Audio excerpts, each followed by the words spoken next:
Good morning, good afternoon, and evening, baseball fans. Welcome back to the Barstool Baseball Show. It is late Tuesday. We just finished the second game of the NLCS. It's Carl. I'm with Klemmer. And off the top, I got to ask you, do you feel justified with how bad the championship series has been? Based, I think, our last show, you got a fair amount of shit for saying these playoffs suck. Right now, this is like the worst CS I can remember, both sides of the aisle.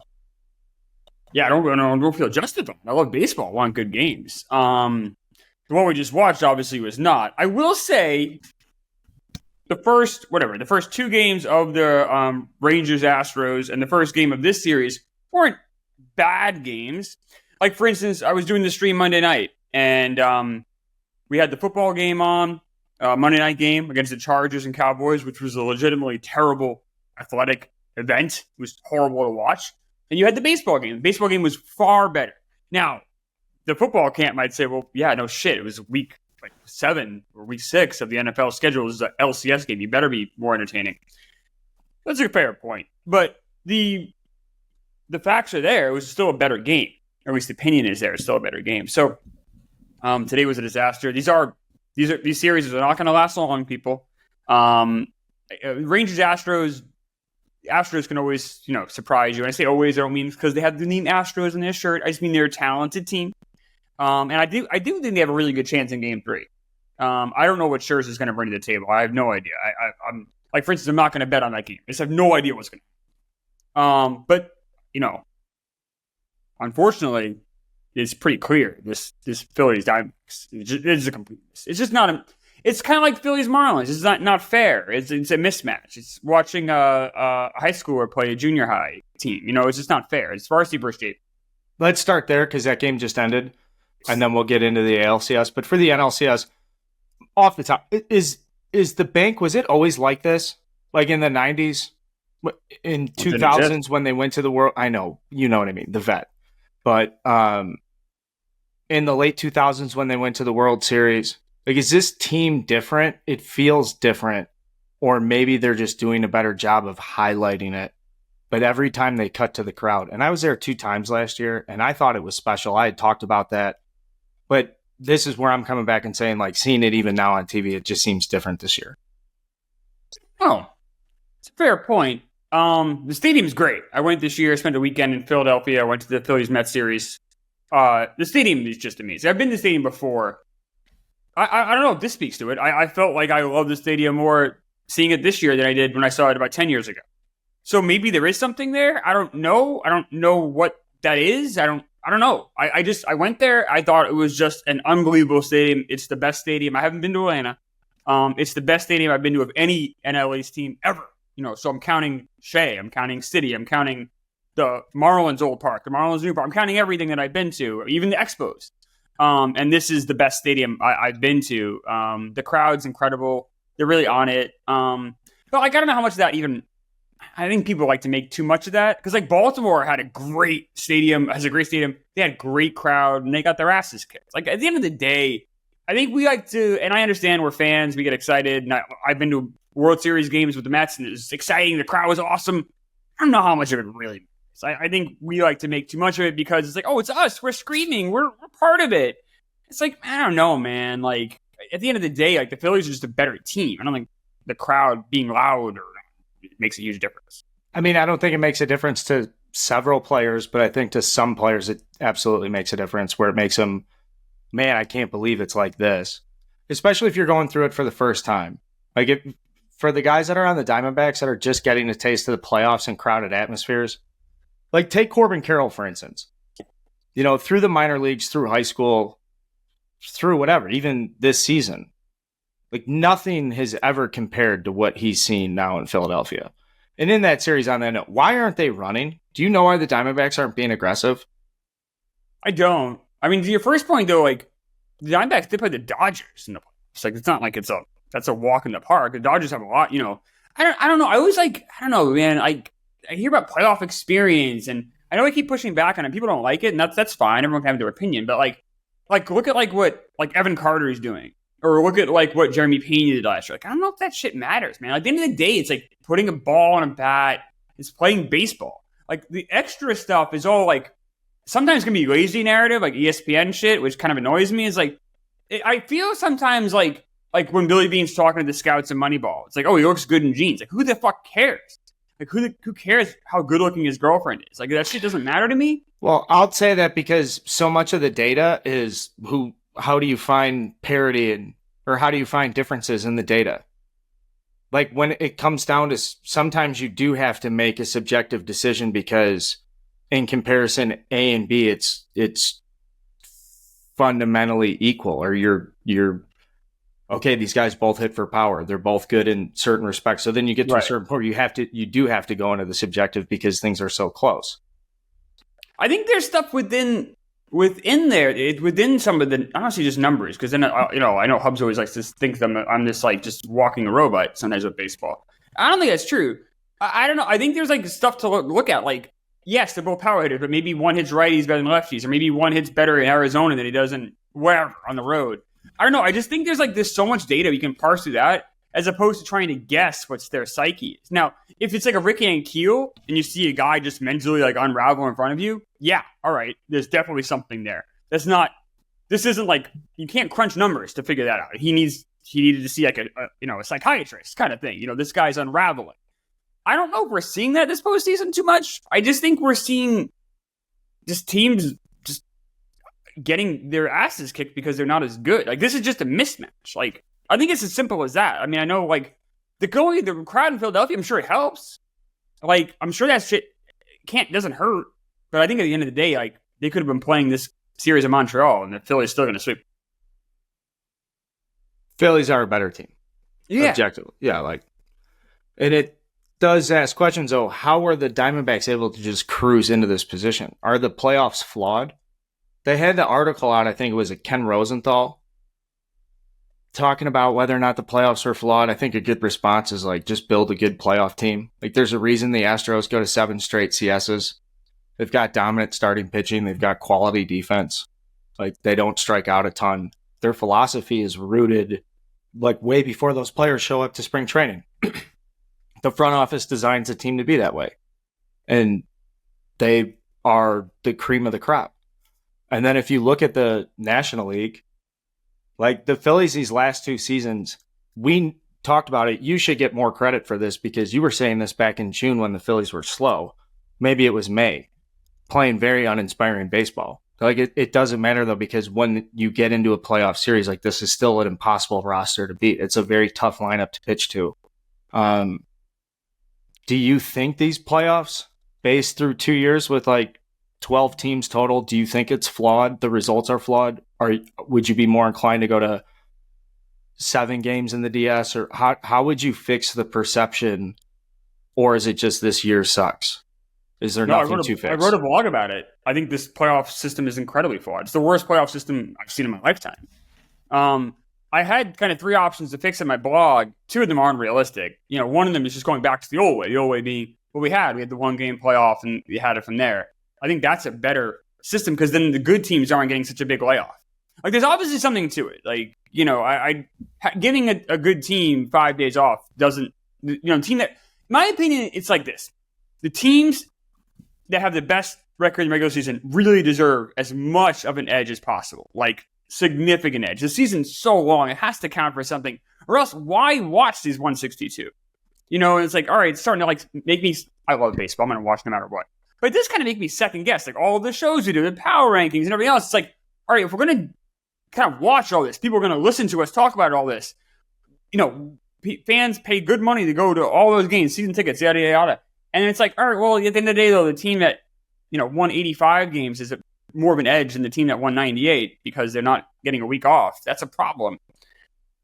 No matter what, this is temporary. So we got to remember that. So I'm trying not to like flip out or freak out about this because expansion is coming. I wouldn't be surprised if you hear an announcement maybe as early as the winter meetings. We're getting 2 more teams. When that happens, it's going to be a total realignment. We might even see like major realignment. Like, we're going to get 16 teams in each division. Each league, excuse me. You could have 2 8-team divisions. You could have 4 14. Shit's going to get wild. It's going to completely change how we look at the baseball playoff structure. But I mean, the best idea I ever heard about, if we want to keep it kind of similar, my dream, never going to happen, would be go back to, you have 2 divisions in each league. get rid of wild cards. You have an LCS, you have a World Series. That's not going to happen. So we don't even waste time with that. The best idea I heard was Theo Epstein's idea. Well, probably. This guy's fucking hit the ball out of the ballpark. Before he even said, I want to qualify this, he's behind all these rule changes. Since he stepped down with the Cubs, he came in as like this consultant to the commissioner, which has been basically the de facto tactical commissioner to come up with rules, and has been on the forefront of surveying fans, talking to players and owner, like everybody. Theo's the best. Big Theo guy. So whatever you're about to say, my ears perked up. I'm emotionally rock hard for what you're about to tell me. Now, I'm pretty sure. I think this is his idea, but this is my understanding of his idea, which I like quite a bit. So it's the same exact system as what we have now. We have a 3-game series that leads to a 5-game series. Okay, fine. But here's the difference: the wild card round is much more challenging. You play game 1 on day 1, fine. Day 2 could be a doubleheader. You either win game 2. If you won game 1, series over. The very next day, you go to the who you're playing next. You don't have any rest. Or if you lose, you go to a game. That game 3 is a doubleheader that night, and then you immediately after the game fly to that next game. So your pitching staff might be in shambles, but you're happy to get there at least. But now the team waiting for you has a big edge because your pitching staff's all fucked up. There are way too many days off for this playoff series. The playoff structure we have now. It's bad for everything, I think. I mean, it's bad for as a fan. Like, I got to wait so long if there's a sweep or whatever have you. There's too many days off. This really truncates it. And then if you do that, you're not playing baseball until November either in some of these East Coast cities. I think that's the smartest play. You should also make the top seeds host. So like a college baseball tournament, make everybody go to one site. Make don't even give them a home game. With the wild card with the doubleheader thing, you wouldn't get it. You'd have to, just like we do now, which is the one good thing they do is like the top seed, you have all those games there. So like for instance, this year you'd have the Marlins play the Phillies in Philadelphia game 1. It would be over in game 2. But if there was a game 3, now the Phillies got to get on that plane and go to the next stop. I like that. Aaron Nola was great tonight. You should give him some credit. We talked about him in the power ranking show this week. And there were some questions, how do the Diamondbacks really match up against Gallen and Kelly gave up how many solo home runs? 27, 29? In the last 2 games? Yeah. About that. Okay. Seems like that. Yeah, it seems like we wasted a lot of time on that debate because Wheeler, phenomenal. Tier 1 guy now? Yeah, I mean, you got to figure he's probably one of the 10 best pitchers in baseball right now. Like right now, in this moment, we're taking everything out of it. You got to give a guy a ball right now. I don't know if I can name 10 guys better than him. So that's got to put him in tier 1. Great sweeper. Yeah. He's everything Noah Syndergaard. And he's such a better athlete than Noah Syndergaard. And smarter and willing to adjust. Zach Wheeler had some tough times. He lost 2 full seasons due to injury. Back to back. And he came back and, he was good with the Mets and kind of figured out the Phillies got him. They were really able to kind of really lasso him in and get him going. But he never once, I don't know. He always had good stuff. You were kind of waiting for him to lasso it, whatever. When he got to the Mets, that's going to be the biggest mistake the Mets have made in 20 years letting him go, right? I mean, there's a lot of mistakes. Good Lord, are there? Is it hard to watch him? Because I see Kyle Schwarber dominate, and we let him go over $8 million. And as a Cubs fan, it kind of pains because he had great moments for the Cubs too in the playoffs. But Kyle Schwarber, though, is so flawed, though, Carl. Like, this is the perfect spot. That's what I'm saying. It is the perfect spot for him. So he's great in a roster that can be in the playoffs because once it gets to the playoffs, you want a guy like Kyle Schwarber on your team. And that lineup is so good where he has these, like, he'll miss whole series. Like, he'll have a whole series which is worthless. Like, he's a fucking black hole. And then he'll click, and it's like, motherfucker. Like, he could have 5 or more. Like, if you told me, whatever, by the end of the week, the Phillies are going to sweep, Schwarber's going to have 5 home runs, win LCS MVP, no one would be surprised by that. I mean, we're already more than halfway there. And, but meanwhile, the guy was 0 for the last 2 playoff series. But then you had guys like Harper, Trey Turner, and Brandon Marsh bats 8th in this lineup. Like, this is a fucking this is a juggernaut. So it's like those other 8 guys can cover for Schwarber until he gets his shit together. He gets shit together, and now he's carrying them. Not really raw hitting, but that's what great teams do. And this Phillies team, they did not have a great regular season. They barely won 90 games, right? Did they win 90 exactly? They had but they are playing like a great team right now. So do you think there's any chance the Diamondbacks win a game in this series now? Because Brandon Pfaadt's pitching game 3, and then there's a question mark for who would go game 4. They do not have a game 4 starter. Yeah, I don't know who's going to pitch game 4. Did Tommy Henry pitch tonight? They had somebody pitch last night. Well, yeah. No, maybe he didn't. I'm sorry. He did not. Is there any chance the Diamondbacks win a game? Well, that's what I'm asking. So Tommy Henry is like not a bad pitcher. He hasn't pitched in I feel like 20 years, but he's not a bad pitcher. Of course, there's always a chance. At the end of the day, the Diamondbacks are a good baseball team. I don't think they're a LCS team, but they're a competent baseball team with a competent pitching staff. And they have Brandon Pfaadt, he pitched much better than I would have thought he did his second game.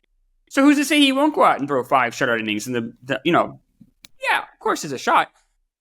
I think it's more likely they get swept. Is that fair? Yeah, it's more likely they get swept. But then if you're the Phillies now, would you rather get, based on our conversation about momentum and taking time off, let's say Christian Javier pitches well. Let's say the Astros-Rangers go to 6 games somehow. Right. Okay. Because this is a good transition into that series. But just assuming that, if you're the Phillies, do you want to win in 4 games and then go take however many days it is off? Well, I mean, yeah, you want to just get there, right? Just like if you ask any team before the wild card round started, would you rather play the wild card round or just go to the next round? Everyone's like, yeah, go to the next round, obviously, and that's just logic. You want it to be over as fast as possible and get ready for the next. But especially with the Phillies playing so well, would it be more ideal if, let's say, both ended in a sweep and then the very next day you could start the World Series? It doesn't work that way, obviously, because of TV and shit. Obviously, I'm sure both teams would prefer that, both the Rangers and the Phillies. But it's just not how the way it works. But yeah, I mean, I'm sure they'll be happy to get over it as soon as they can. Do you think Christian Javier or Brandon Pfaadт has? I can't say his name. I'm saying it 5 different ways. Do you think who has a better chance of winning Game 3? Javier, right? I mean, Javier is a good pitcher. 4.6 ERA this year. He pitched well last year, very well last year. Great in the postseason. Kind of a confusing guy because he throws 4-seamers over the heart of the plate and does not get tagged. So that was like a head scratcher. This year he did actually get hit up a little bit. Yeah, but he still has the opportunity to go out there and dominate. It's a hard ball to pick up. Even though it's the grades out as an average 4-seam fastball from a power ready. It's 96, 97, 98.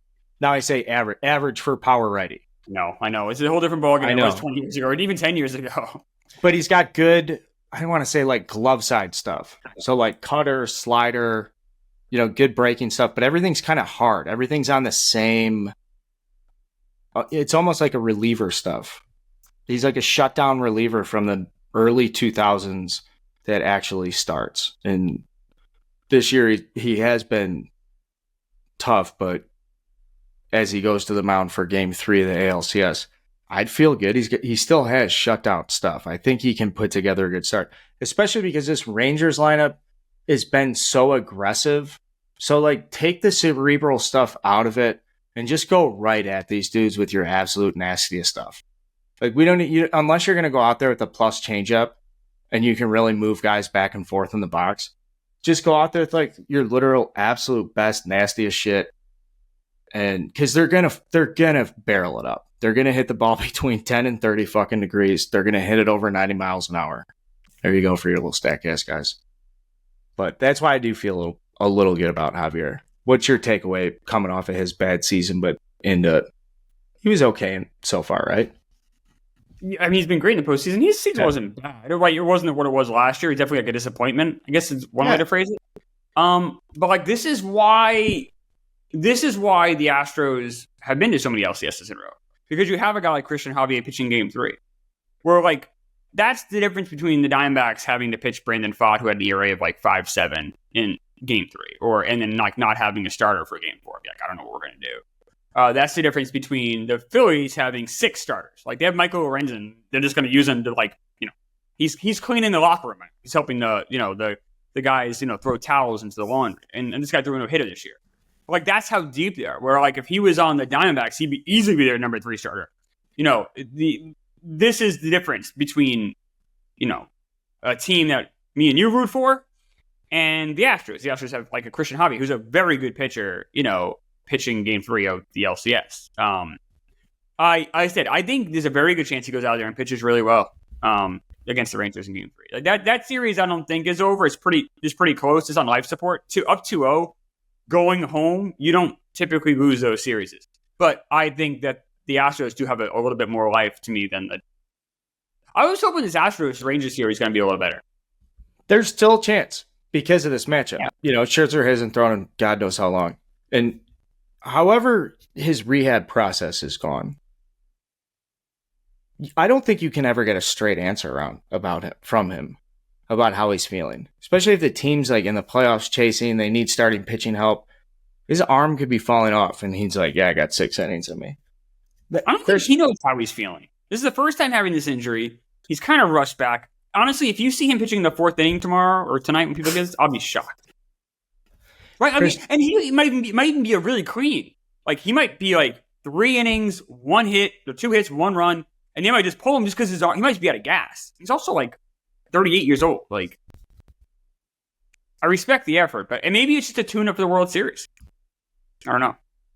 Or maybe he's got it, dude. Hall of Famer, World Series MVP. Okay, I want to bring Christian Javier quickly.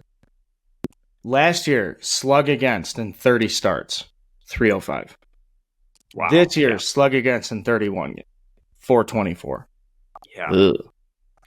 You see this happen with guys like that. Guys that are, and this is going to make, this is maybe not fair to Javier, but like if you look at things like, especially in modern baseball, like 2023 baseball, if you're not averaging over a strikeout an inning, like look at his strikeout numbers. Like he went from 194 in 148 innings to 159 and 162. So he threw 14 more innings and struck out 35 less guys. That's telling to me. That's so many more hits. Like you mentioned the slug, though. Like his batting average against went way up this year. Like he was just getting hit a lot harder this year. That doesn't foretell the greatest like future for him. Like he's only 26, but like what's he going to look like 4 years from now if his stuff's starting to get rocked around? Or was this just an off year where he just didn't have a feel for it and he comes back next year and he's the guy he was last year? I don't know. Bad second half. Very, very bad second half. Got hit around in the first half, but still posted decent ERA numbers. I think the body of work there just tells me the league adjusted to him this year. Where guys are like, all right, we got to get a fucking game plan against this guy. Like, something's different, I think, generally as a whole. Because that's where he's at. It's his second season, full season as a starter. I do think he comes out and pitches extremely well. Jerry Remy had a great line. He was the great Red Sox announcer, for anyone maybe not from this area, for years. And he said that Daisuke Matsuzaka, when he used to like walk a bunch of guys and he'd always end up having guys on base, but he'd end up kind of getting out of it, especially those first few years in Boston. And Jerry would say that Daisuke was dancing around raindrops, which is it's a nice little analogy. Like, and it's kind of true. Like, you're just barely missing him. Like, one of them, and then eventually, what happens? The raindrops caught up to Daisuke, and he wasn't a good starter anymore. Like, when you're kind of threading the needle that close to getting knocked around that much, eventually, if you lose even like a mile off your fastball, or you don't have that same feel for that pitch, a little bit goes a long way, and you get in trouble fast. I don't know if that's going to... I'll put it this way. I think Javier can have a very nice start in Game 3. I don't know if I would buy a ton of stock in Christian Javier. I would rather... let me see. Let me rephrase this. I think the Astros have a better chance of coming back down 2 games than any other team that's in the championship series. Even if the Phillies were down 2 games to none, I would say I think the Astros are better equipped. Because if you get Javier, get it back to Verlander and Valdez. Valdez pitched so poorly. He's now right now. He does what? He does look. He's shaking the shoulder a little bit. He's out there shaking. You know what I mean? He's standing around. And I know he typically does that, but a little bit more than normal. He's been getting knocked around. Like he's not good. He's a weakness for them. Maybe there's something with the batter's eye with them because they really do stink at home. Castellani points that out all the time. They stink at home. Yeah, they do. I don't know what that's about. I don't know. I think this is, the Rangers got something going too. I mean, they're just, everything's cooking for them. And enough cannot be said about Evan Carter and what the difference this guy's made for their entire team. I mean, we saw the great catches. We've seen the home runs. This guy can be Rookie of the Year next year. That's crazy. Yeah, he's not qualified. He was in Double-A this year. Yeah. Yeah, he only had like 70 plate appearances in the major leagues. But they had skated by with Jankowski long enough in left field, and this was the move to make without a doubt. But what a it's like, I mean, his minor league numbers are not to this level. It's not like Corbin Carroll. The guy dominates every level. It's like, oh no shit. Like Evan Carter, very young. I don't know if he's going to be the next Corbin Carroll, but man, you go and you get a guy that's putting up like all-star numbers, at least in the time we've seen him. You just plug him in, September. What a fucking bonus for a team. That's crazy. Yeah, I'm looking ahead. I mean, he can play center field. So if they want to get aggressive in the free agent market, not even next season, but a year or two from now, a huge bat pops up, even 2-3 years from now. The Rangers versus Phillies sounds very appetizing. I don't think we're close enough yet to start really sinking our teeth into that.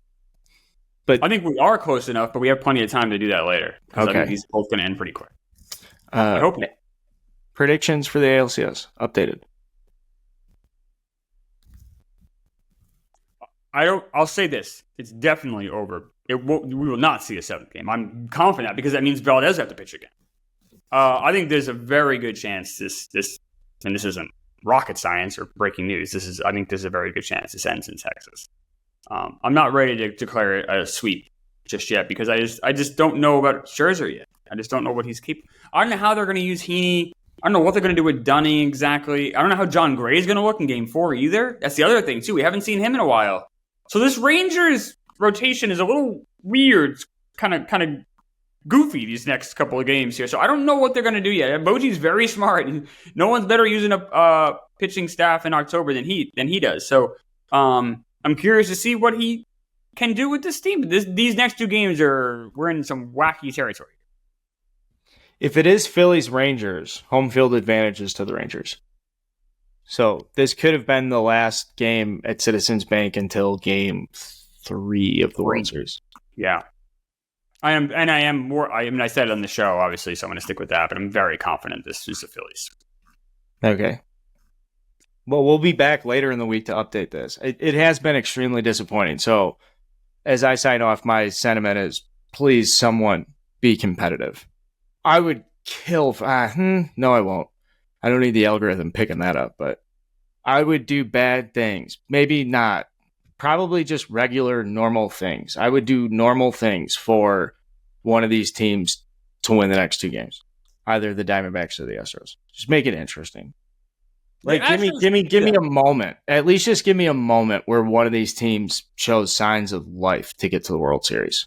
I think the Astros have done that a little bit. Those games have been close. Like they've been good. They've been competitive games. Like that game 1 was good. Like they've been good games. And these playoffs have sucked. I mean, I'm like, let's just, and some of it's bad luck. Some of it's the structure. Some of it's just the teams. We talk about it all year, how it was kind of a weird year where the AL had, the Orioles and the Rays, but none of your traditional great teams, even the Astros were kind of slacking for most of the year. In the NL, you had like these crazy behemoths like the Braves and Dodgers. The Dodgers were so flawed that they won 100 games. The Braves, I mean, that's just a complete meltdown. I don't know. It's been a weird baseball year, a good baseball year regular season-wise. Very exciting. These playoffs have just been disaster. Been horrible. The only good news is I saw Game 1 of Rangers-Astros got really good ratings, which made me happy. Okay. Your ratings check. I should have done a ratings check off the top. That's on me. Next time will never happen again. I don't know why. I care about it way more than no one should probably care about it. I don't know why I care about it, but I've always been fascinated with it. And I always do care. Okay, Blazing. How about this? If both championship series are sweeps, and then the Phillies sweep the Rangers or vice versa, would that be the worst playoffs you can remember? All sweeps all the way around. Be the worst playoffs, period. Okay. I mean, the only thing I can think of that's like, the 76 Reds, I think, swept. But that was like one LCS best of 5, and they swept the World Series. But I don't know. This sucks. I don't remember anything like that. I'm trying to think like 05 White Sox. The National League was competitive because the Astros and the Cardinals had a great moment. I think it was Pujols homering off Brad Lidge. That was a good NLCS. 1990 sucked. You had the A's just dominate the Red Sox again. They had swept them in 88, swept them again in 90. And then you had the Pirates-Reds series, which was good, I guess. It was fine. And then the Reds just destroyed the A's, which was kind of like a shocker. I mean, it was a huge upset. I guess that's kind of exciting. Not really. I don't know. There was a good run there where I want to say maybe 10 years where it was either the Yankees dynasty was winning a championship, or it went 7 games, or the Red Sox won it in 04. Yeah, you're right. It was a tremendous stretch to be a baseball fan.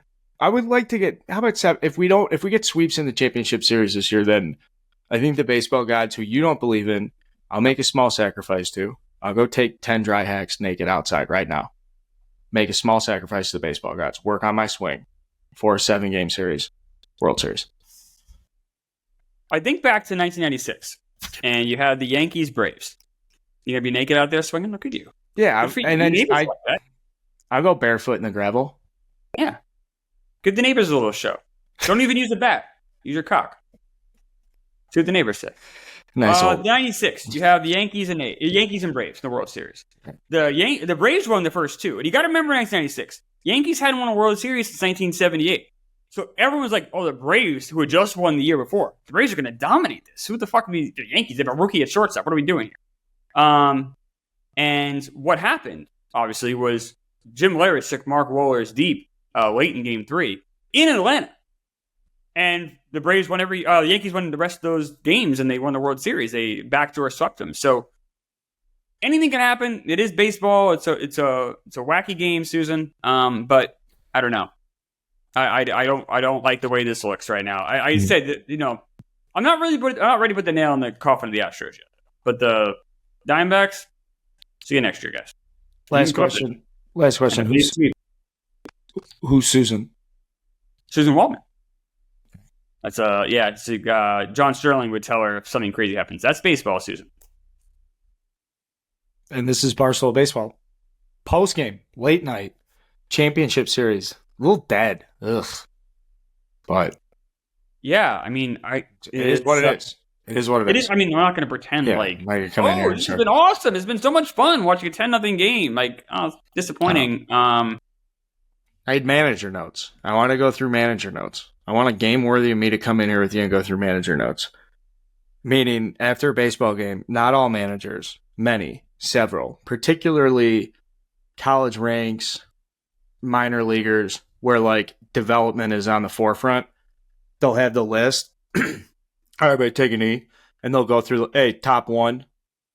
When I put the hit run on, and they'll just go through it bullet by bullet, and they'll address each individual player. And I had a good managers list for today. About, hey, guys, you get on first base. I need you to fucking steal. I need you at least to put some pressure on the Phillies. You got there by putting pressure on teams. I need you to put pressure on them. Where are my starting pitchers at? Give us a fucking shot, will ya? I mean, for Christ's sakes. I know it's a big moment. I know this crowd's rough. I know the ball's whatever. It's flat. It's different. It's not the same environment you're pitching in and at home. I knocked my bookcase over here. Whatever. I'm going to go through manager notes later when it's earned. Guys, this is Barstool Baseball. Subscribe where you find it. Klemmer, thanks for your efforts, babe. Yeah, I mean, I'll say this. If it's Phillies Rangers and they both waltz into these World Series, that could be an interesting match. I will say this too. I like the Phillies. Klemmer likes the Phillies. I like the Rangers. Until next time.